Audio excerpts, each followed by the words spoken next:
Good morning students, RS maths classes में आपका स्वागत है। इस वीडियो में हम नया चैप्टर स्टार्ट करेंगे जिसका नाम है प्रायिकता। तो सबसे पहले हम देखेंगे कि ये प्रायिकता होती क्या है। प्रायिकता क्या होती है? किसी भी घटना से संबंधित पूर्व सूचनाओं व परिस्थितियों के आधार पर परिणामों की संभावनाओं का पता करने का सिद्धांत को हम क्या कहते हैं? प्रायिकता कहते हैं।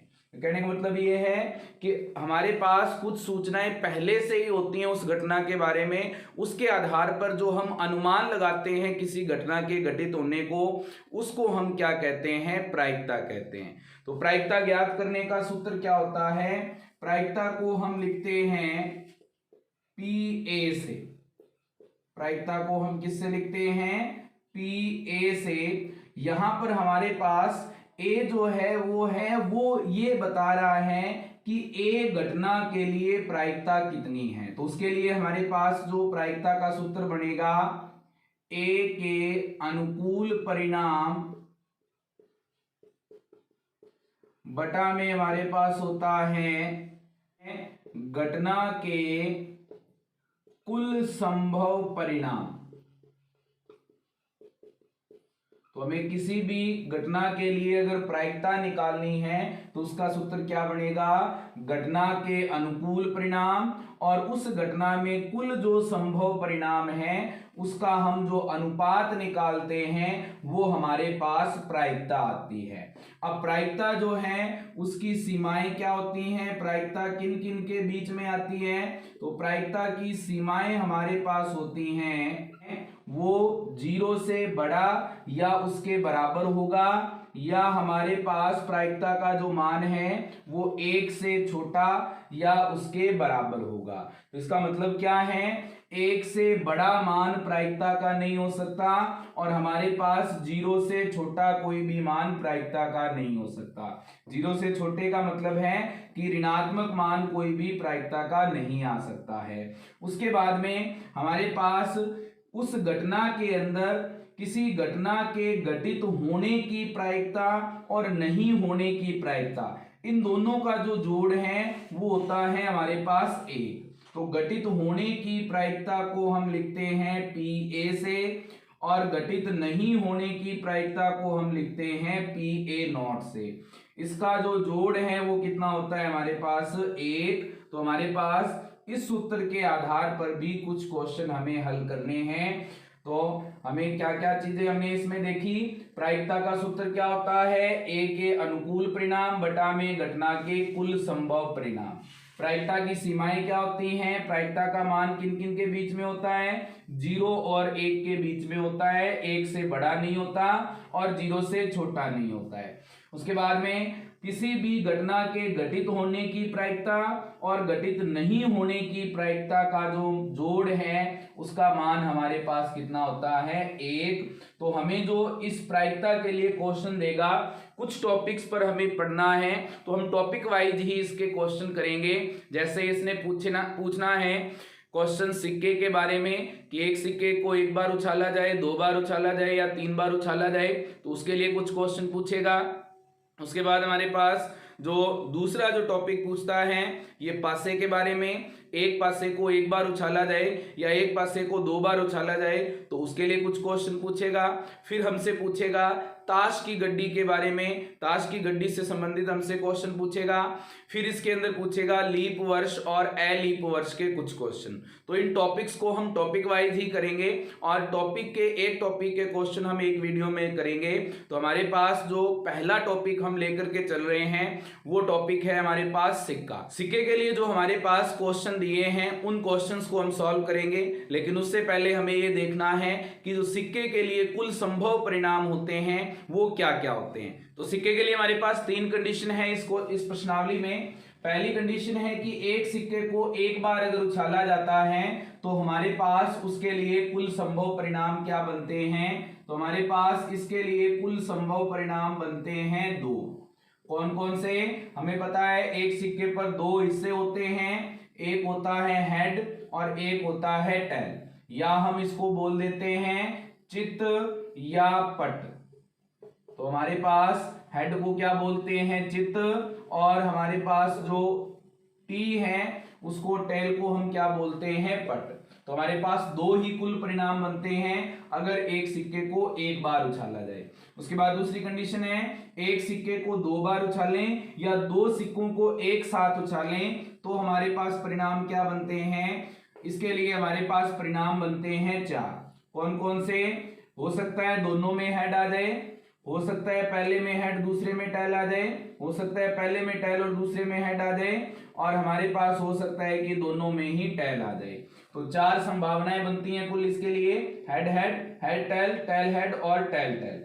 उसके बाद में हमारे पास तीसरी जो कंडीशन है वो क्या है, एक सिक्का तीन बार उछाला जाए या तीन सिक्के एक साथ उछाले जाएं तो उसके लिए हमारे पास जो परिणाम बनते हैं वो बनते हैं आठ।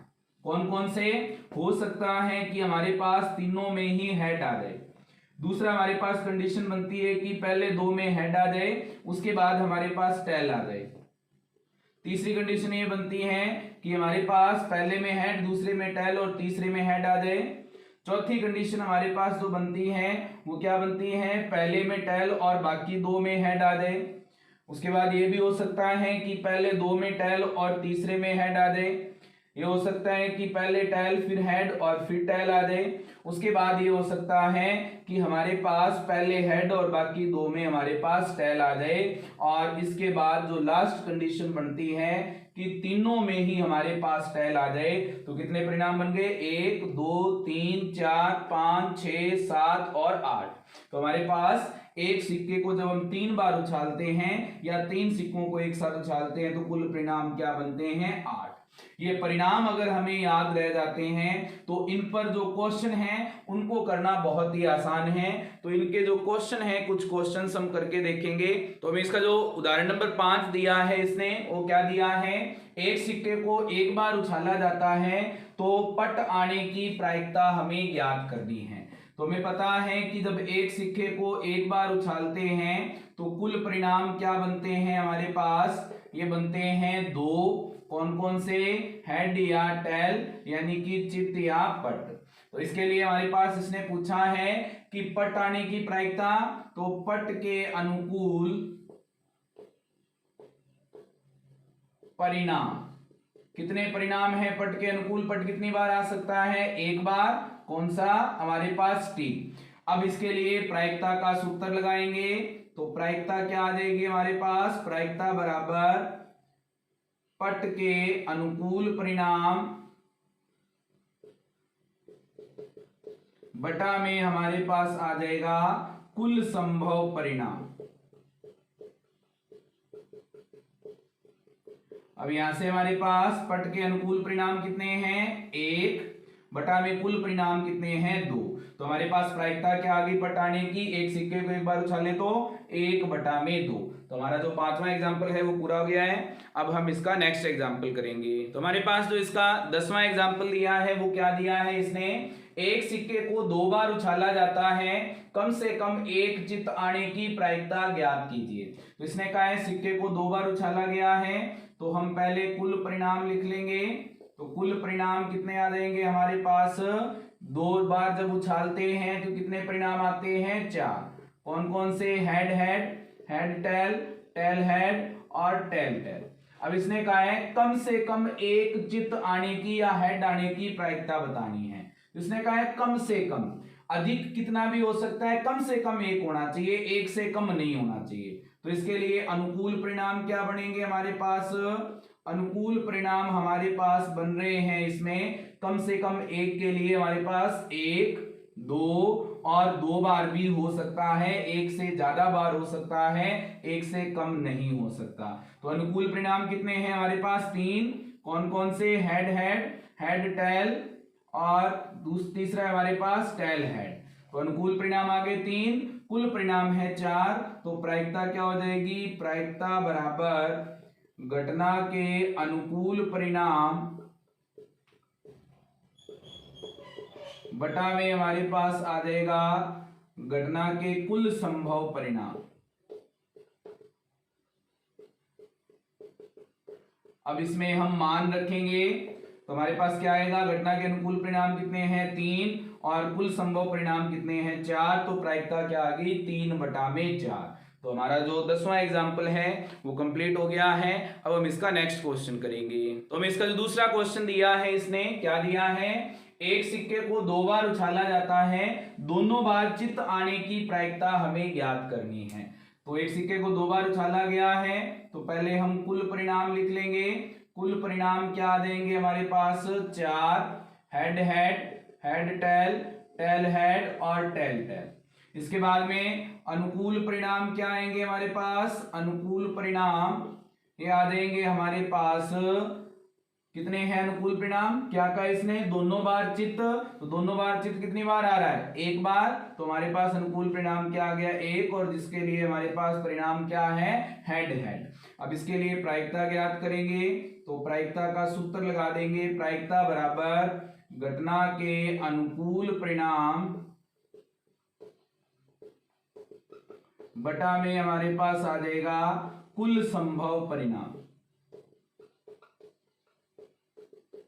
अब इसके लिए हमारे पास अनुकूल परिणाम कितने हैं, 1, और कुल संभव परिणाम कितने हैं, 4। तो प्रायिकता क्या आ गई इसकी, 1/4।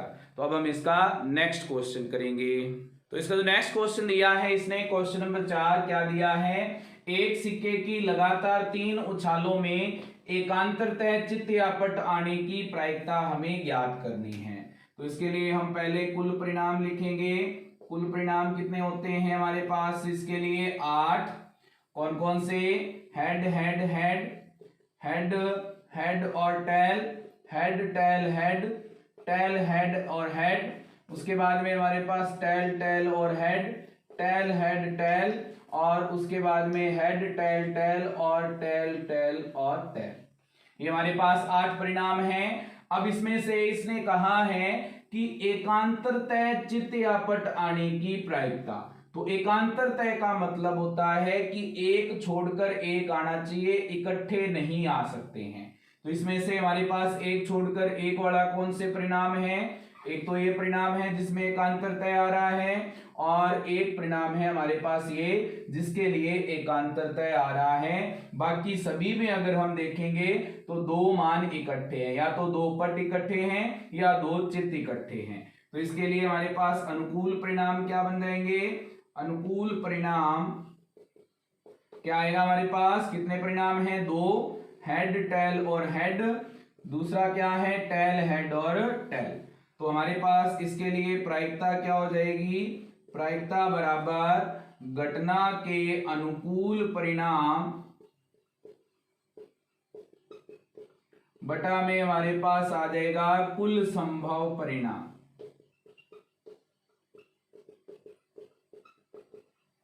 क्या आएगा हमारे पास, घटना के अनुकूल परिणाम कितने हैं, 2, और कुल संभव परिणाम कितने हैं, 8। दोनों 2 से कट जाएंगे, क्या बच जाएगा हमारे पास, 1/4। तो इसके लिए प्रायिकता क्या आ गई, 1/4। अब हम इसका नेक्स्ट क्वेश्चन करेंगे। तो हमारे पास जो सिक्के के टॉपिक के लिए हमारे पास लास्ट क्वेश्चन दिया है इस प्रश्नावली में, वो क्या है, 7वां क्वेश्चन है, 2 सिक्कों को एक बार उछालने पर अधिक से अधिक एक पट आने की प्रायिकता हमें ज्ञात करनी है। तो इसने कहा है कि हमारे पास 2 सिक्कों को एक बार उछाला गया है, तो कुल परिणाम क्या बन जाएंगे, इसके लिए कुल परिणाम हमारे पास आ जाएंगे 4। कितने, कौन कौन से, head head, head tail, tell head और टेल टेल। अब इसने कहा है कि अधिक से अधिक एक बार पट आने की प्रायिकता हमें ज्ञात करनी है। अधिक से अधिक कहने मतलब एक से ज्यादा नहीं आना चाहिए, एक से कम हो सकता है। तो एक से ज्यादा नहीं होने चाहिए, एक से कम हो सकता है। तो पट वाले कौन कौन से हमारे पास, टेल हेड इसमें एक बार आ रहा है, हेड टेल इसमें एक बार आ रहा है, और ये हेड हेड है जिसमें आ ही नहीं रहा है टेल, यानी कि 0 बार है। तो हमारे पास अनुकूल परिणाम कितने हो गए, 3। तो हम अनुकूल परिणाम लिखेंगे, अनुकूल परिणाम कितने हो जाएंगे, 3। कौन कौन से, हेड हेड, हेड टेल और टेल हेड। हमारे पास प्रायिकता क्या आएगी, प्रायिकता बराबर घटना के अनुकूल परिणाम बटा में हमारे पास आ जाएगा कुल संभव परिणाम। तो क्या बनेगा इसके लिए, अनुकूल परिणाम कितने हैं 3 और कुल संभव परिणाम कितने हैं हमारे पास 4। तो प्रायिकता क्या आ गई 3/4। तो हमारा जो सिक्के के लिए टॉपिक के लिए जो क्वेश्चन दिए हुए थे इसने, वो सारे क्वेश्चन हमने सॉल्व कर लिए हैं। नेक्स्ट वीडियो में हम नेक्स्ट टॉपिक जो है हमारे पास पासा, उसको देखेंगे। इसके लिए वीडियो को लाइक करें, कमेंट करें, शेयर करें और ज्यादा से ज्यादा लोगों तक वीडियो को पहुंचाएं। चैनल को सब्सक्राइब करें, ज्यादा से ज्यादा लोगों को सब्सक्राइब करवाएं। Thank you students.